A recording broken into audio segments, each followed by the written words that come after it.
국회 예산결산특별위원회 간사를 맡고 있는 대구 달성군 출신 국민의힘 추경호 의원입니다.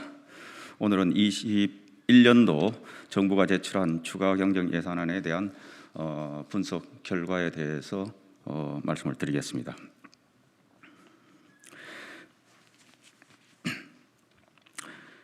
정부가 지난 3월 4일 국회에 제출한 2021년도 추가경정예산안의 부처별 세부 사업을 분석한 결과 근본 추경은 한마디로 선거용으로 급조된 현금 살포용 총체적 부실 추경일 뿐만 아니라 청년들을 단기 알바로 내모는 통계 분식용이자 취업 희망 고문용 일자리 추경입니다. 현재까지 분석한 분야별 대표적인 문제 사업을 말씀드리겠습니다. 첫째, 소상공인 버팀목 자금 등 코로나 피해 지원 사업과 관련하여 6조 7,350억 원을 편성한 중기부의 소상공인 버팀목 자금 플러스 사업의 경우 4월 초에 정리가 완료될 국세청 부가세 신고 자료를 기준으로 피해 실상에 부합하는 지원 방안을 마련하여야 함에도 불구하고 오직 선거 전에 자금을 지급하겠다 하는 것을 목표로 하여 서둘러 급조된 현금 살포용 사업입니다. 또한 피해 실태 파악, 분석조차 제대로 하지 않아 지원 대상과 지원 규모의 적정성 논란과 사각지대 문제 등 형평성에 대한 비판이 지속적으로 제기되고 있습니다. 예를 들면 코로나로 인한 피해와는 전혀 관계도 없이 단지 전력 판매 단가 인하로 매출액이 줄어든 태양광 사업자가 버팀목 자금 플러스 지원 대상에 포함되어 있는 것이 엉터리 부실 지원 기준의 대표적인 사례라고 하겠습니다. 노점상 4만 명에게 50만 원을 지원하기 위해 200억 원을 편성한 중기부 노점상 지원 사업의 경우 전국 노점상이 정확히 몇 개이며 그중 왜 4만 명이 지원 대상인지 근거도 알 수 없는 주먹구구식 추경 예산입니다.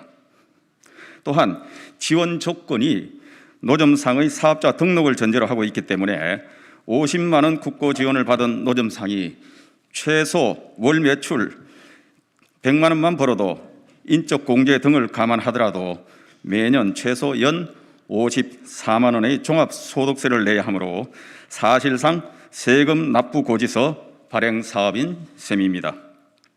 실제로 노점상들이 얼마나 적극적으로 세금까지 내어가면서 지원 사업에 참여할지 불확실성이 매우 큰 사업입니다. 둘째, 백신 구매 등 방역 사업과 관련하여 2조 3,484억 원을 편성한 질병관리청의 백신 구매 사업의 경우 국민과 국회를 기망한 것으로 드러났습니다. 질병관리청은 당초 원래 본예산안에 코로나 백신 예산을 편성조차 하지 않았다가 국민의힘 주장으로 4,400만 명분의 백신 구입 예산을 최종 반영하였습니다. 따라서 정부가 원래 목표한 7,900만 명분의 백신 구매를 위해 추가로 3,500만 명분만 추경 예산이 필요한 것입니다. 그러나 질병청은 이제 와서 본예산에 편성된 백신 구입 예산이 3천만 명분에 불과하다며 부족분인 1,400만 명분을 추가로 요구하며 총 4,900만 명분에 대한 백신 구매용 추경 예산을 제출했습니다. 정부의 백신 구매 요청 예산은 전액 인정할 예정입니다만 금년도 본예산 심의 당시 국회를 기망한 관련 기관과 관련자에 대한 문책은 반드시 있어야 할 것입니다. 82억 원을 편성한 복지부의 약국 채운계 지원 사업의 경우 코로나 사태가 1년이 지난 지금에 와서 뜬금없이 전국 약국 2만 3천 개소 전체를 대상으로 채운계를 보급하겠다는 사업입니다. 영세 자영업자는 자비로 체온계를 구매한 점을 고려한다면 형평성 문제가 심각한 사업입니다.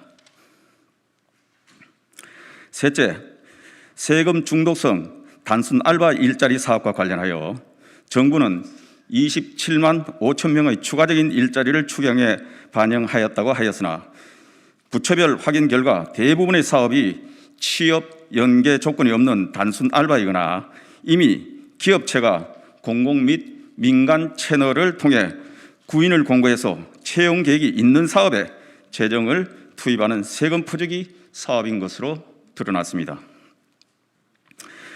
1,152억 원을 편성한 환경부의 분리배출 도우미 사업의 경우 재활용품을 선별 분류 작업하는 인력이 아닌 단순 분리배출 안내 홍보를 위한 총 1만 명의 알바 도우미를 고용하는 사업입니다.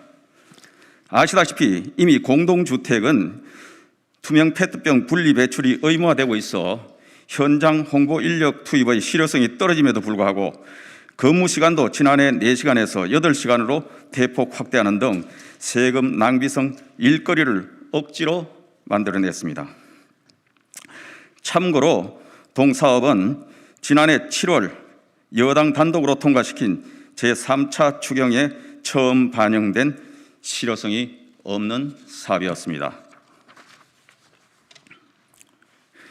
40억 원을 편성한 환경부의 사업장 미세먼지 관리 사업의 경우 올해 본 예산으로 1,000명의 감시단을 선발함에도 불구하고 추경을 통해 500명을 증원 추가하는 사업입니다. 미세먼지 배출량이 적어 기존 감시 대상에서 제외되었던 세탁소, 주유소 등을 추가로 감시하겠다는 것으로서 미세먼지 감시 강화를 위한 명목으로 코로나로 가뜩이나 어려운 자영업자를 더욱 옥죄는 잔인한 사업입니다. 419억 원을 편성한 교육부의 대학 비대면 수업 콘텐츠 사업의 경우 대학의 온라인 강의형 콘텐츠를 만들기 위해 34세 미만의 3,000명을 고용하는 사업입니다. 이 사업은 대학 교수들은 파워포인트도 못하고 온라인 교육 프로그램을 제작하지 못한다는 전제하에 반영한 교수 모독 사업이고 무자격자가 작성한 자료로 대학생을 가르치게 하려는 부실 강의 조장 사업입니다.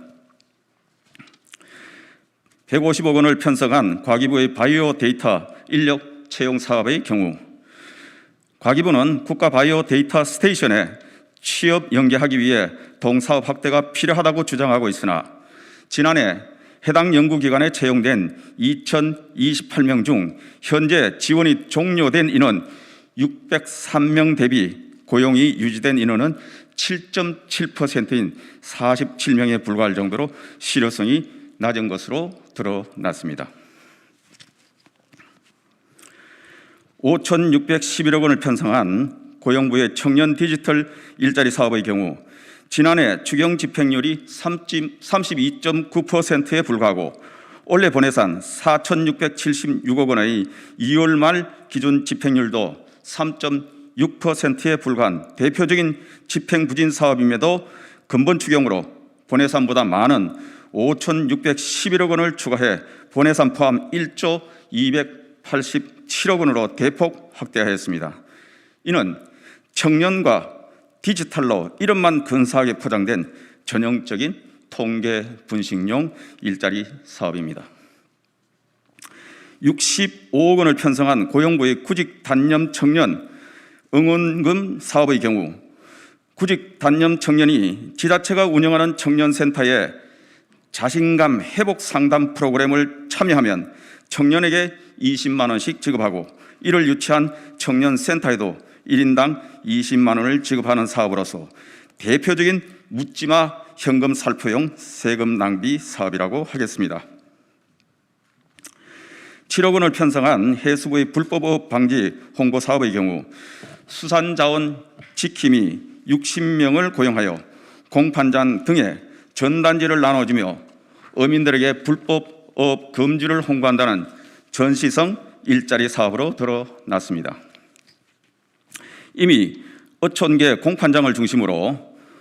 불법 의약물은 유통이 금지되어 있고 해양경찰청이 단속 업무를 수행하고 있어 일자리를 위해 실효성 없는 일거리를 만들어낸 급조된 사업입니다.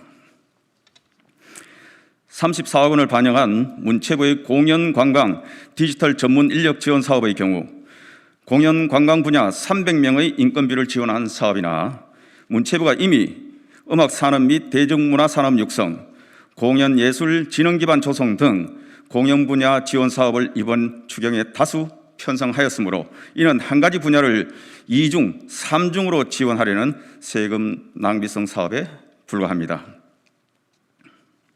국민의힘은 이번 추경을 심사하는 과정에서 소상공인 피해 지원에 대한 추가 보강 및 사각지대 해소, 코로나 방역에 애쓰시는 간호사 등 의료진에 대한 지원, 농민에 대한 피해 지원, 사회적 거리두기 장기화로 사실상의 집합금지 업종과 같은 피해를 입고 있는 여행업계, 노선버스 및 전세버스 업계와 운수 종사자에 대한 추가 지원, 장애인 등 피해 지원 사각지대를 적극적으로 발굴하여 코로나 사태로 지원이 필요한 곳에 세금을 제대로 돌려드릴 수 있도록 최선의 노력을 다할 것입니다.